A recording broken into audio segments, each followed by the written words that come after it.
আপনি সামনে ডানে রাখেন।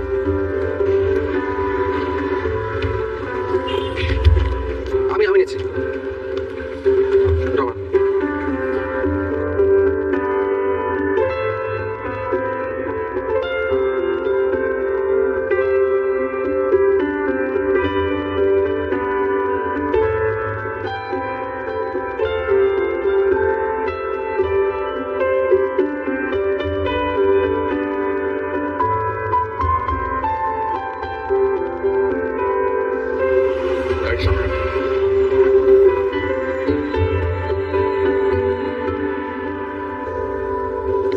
আমরা এখানে কেন আসলাম?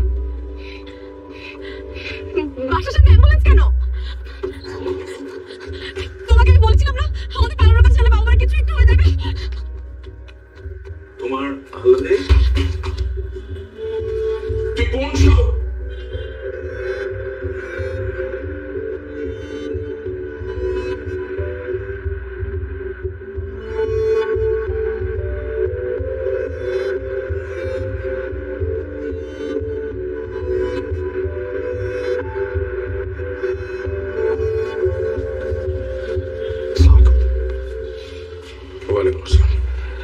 আমি আবির, একটা বেসরকারি কোম্পানিতে কাজ করি 2 বছর হলো। আমার মা আর একটা বড় বোন আছে। খুব বেশি না, 40,000 টাকা বেতন পাই। ফারিয়া বলছিল যে আমাদের পালানোর কথা জানলে আপনারা অসুস্থ হয়ে পড়তে পারেন, তাই আগে থেকে 2টো অ্যাম্বুলেন্স বাসার সামনে দাঁড় করে রেখেছে। আমরা পালাতে বের হয়েছিলাম, কিন্তু হঠাৎ মনে হলো যে কাছে উচিত হচ্ছে না। মনে হলো একটা সময় তো আপনারা ঠিকই মেনে নেবেন, 1 বছর মানবেন না, 2 বছর মানবেন না, কিন্তু যখন জানতে পারবেন যে ফারিয়া মা হতে যাচ্ছে তখন হয়তো ঠিকই মেনে নেবেন। এমনটা হয়, এমনটা অনেক শুনেছি, দেখেছি। তাহলে ক্ষতিটা কি হবে? ক্ষতিটা কার হবে? ক্ষতি হবে আপনাদের। আপনাদের সবার কাছে ছোট হয়ে যাবেন। তাই ভাবলাম আপনাদের এত বড় ক্ষতি না করে বরং মুখোমুখি দাঁড়াই। ফারিয়ার কাছে শুনেছি যার সাথে বিয়ে হওয়ার কথা হচ্ছিল ওনার বয়স বোধ হয় 33-35, অনেক বেতন পান, 1 লাখ টাকা। আমার বয়স 28। আমার মনে হয় আমিও যখন আমার 33-35 বছরে আমিও 1 লাখ টাকা বেতন পাবো ইনশাল্লাহ। শুধু এই এতটুকুর জন্য আমার ভালোবাসা মানুষ আমি হারাবো। একটা সময় আপনিও নিশ্চয় অনেক অল্প বেতন পেতেন।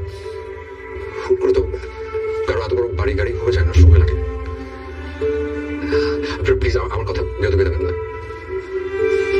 আমি আপনাদেরকে কষ্ট দিতে চাই।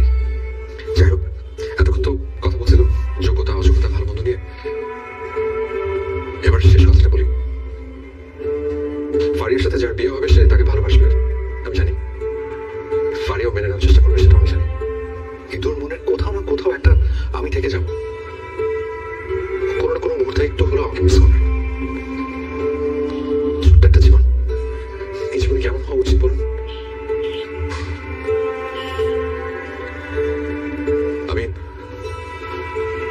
আমি ফারিয়াকে নিয়ে পালাতে না,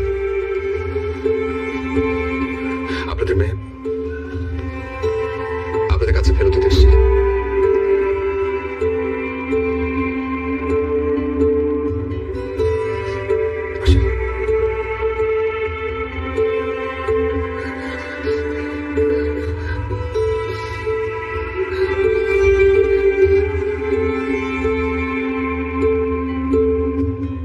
এতদিন তোমাকে আমার মেয়ের অযোগ্য মনে হতো,